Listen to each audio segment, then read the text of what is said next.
The New York Knicks last made the playoffs 8 years ago, making them the team with the third longest active playoff drought in the NBA. While after 2013, fans have gotten used to experiencing some promising beginnings to the season, only to see those Knicks teams fail in the end. And many thought that such would be the case this season as well. This 2020 to 2021 Knicks team had 19 wins and 18 losses as of the All-Star break, which didn't really look that good. But since then, the team has exceeded a lot of expectations, winning 19 games and only losing 11, putting them at the fourth spot in the Eastern Conference and ultimately closing the gap to finally end the team's 8-year playoff drought. And so today, we'll try to look into what exactly changed for the Knicks during the offseason that made them this good. Plus, we'll take a look at the players who are and who will be at the forefront of this team moving forward, namely first-time All-Star Julius Randle and sophomore RJ Barrett, and we'll try to understand how their games have impacted the team's new winning reputation. And we'll also try to understand how Coach Tom Thibodeau has unexpectedly spearheaded the Knicks back into NBA relevance. So what's good, guys, it's Real Balls here, and before we move on, please make sure to hit that like button if you happen to enjoy this video. It only takes a second of your time, but it definitely helps the channel grow and it will be much appreciated. So let's get to it.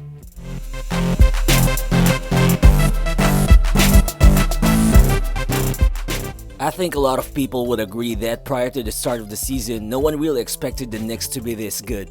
Well, you can't really blame the critics for thinking like that, because this team hasn't really signed any major free agent, they didn't draft any surefire young player who was widely seen as a phenom. Basically, they just made really small moves, and they basically brought back 7 of their top 9 rotational players from last season from that same bad team that produced the 6th worst record in the NBA.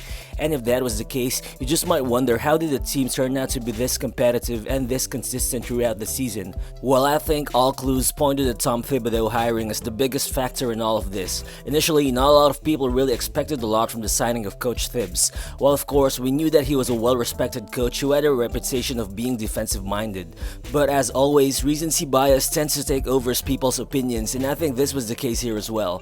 The thing is, Thibodeau was out of the NBA for more than a year after a disappointing coaching stint in Minnesota, wherein during his 2 full seasons with the team, the Timberwolves only ranked 26th and 23rd in defensive efficiency in the NBA.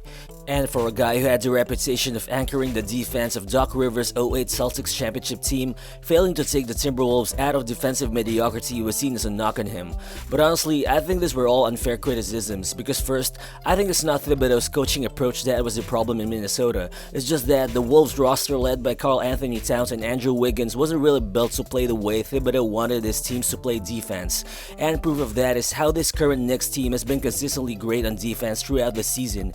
New York is currently the 4th best defense in the league, and the team even ranks first in terms of limiting opponents' field goal percentage. And overall, the Knicks also sits in the top 10 of other defensive categories like second chance points, points allowed in the paint, and fast break points allowed.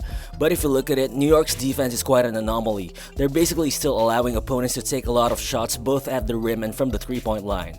The team only ranks number 10 in the league in terms of limiting opponents' 3-point attempts, so basically they're allowing opponents to shoot a lot of threes, but the thing is, they're also challenging all those attempts at the same time.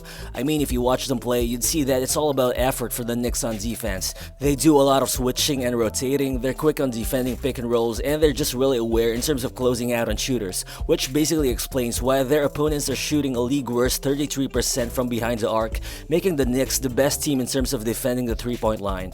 And further, they're also allowing opponents to attack the paint as well, but they're limiting opposing teams to 60% shooting from that area, making them the 2nd best team in terms of interior defense. Well, Mitchell Robinson, who has been the team's defensive centerpiece, has been out because of injury for quite some time now.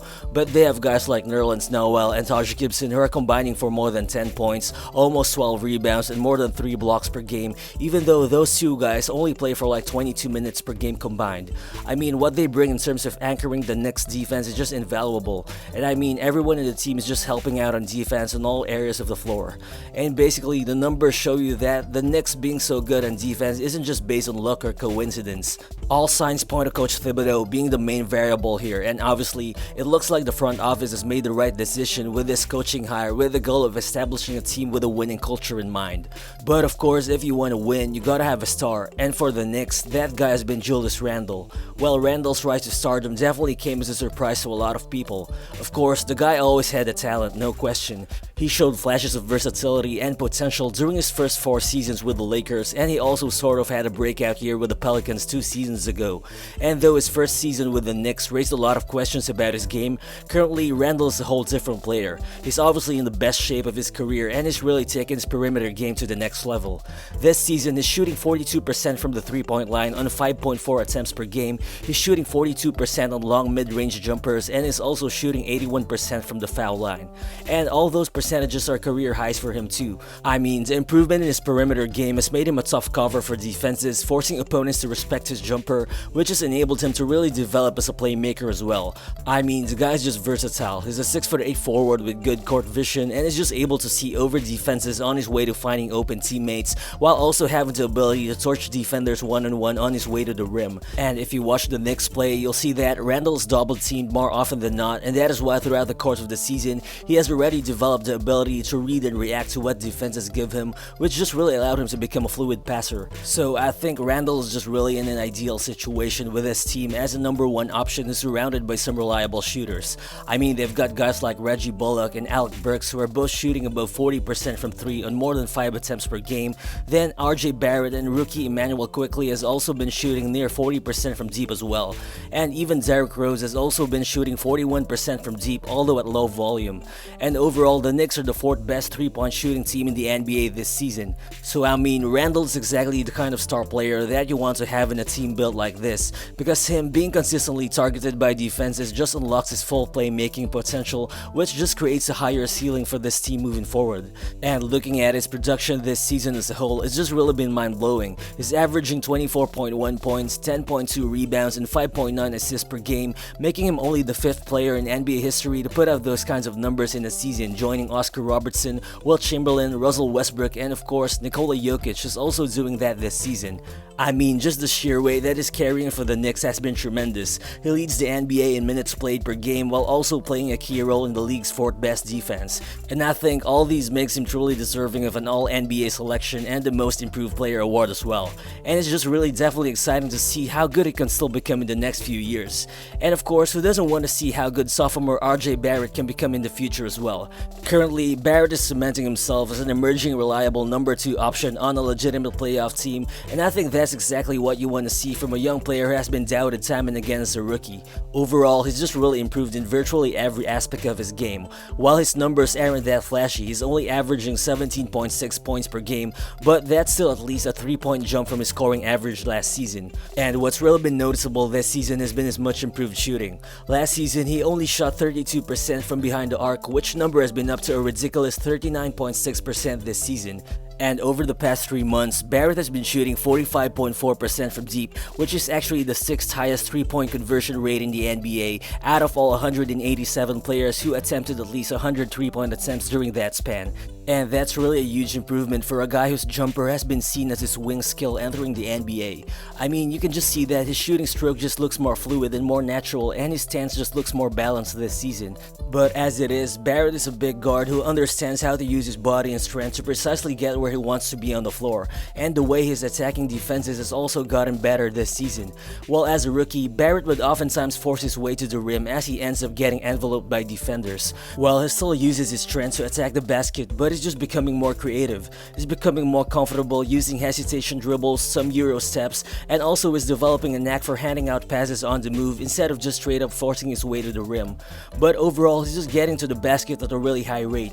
He's averaging 12.7 drives per game, which ranks in the 94th percentile of all NBA players.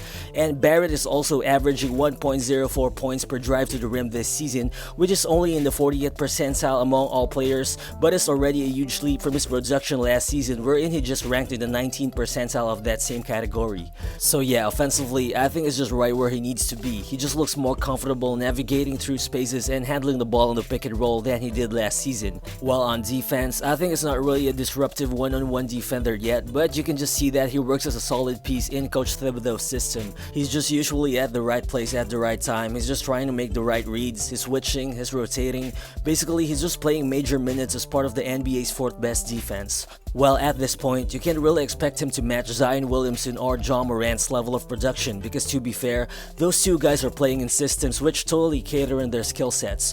But as of the moment, RJ Barrett is still the number 2 option in a winning team, which only requires him to play his part in the system. And more importantly, he's developing into a complete two-way player with still a ton of upside, and I think that's all that matters for now.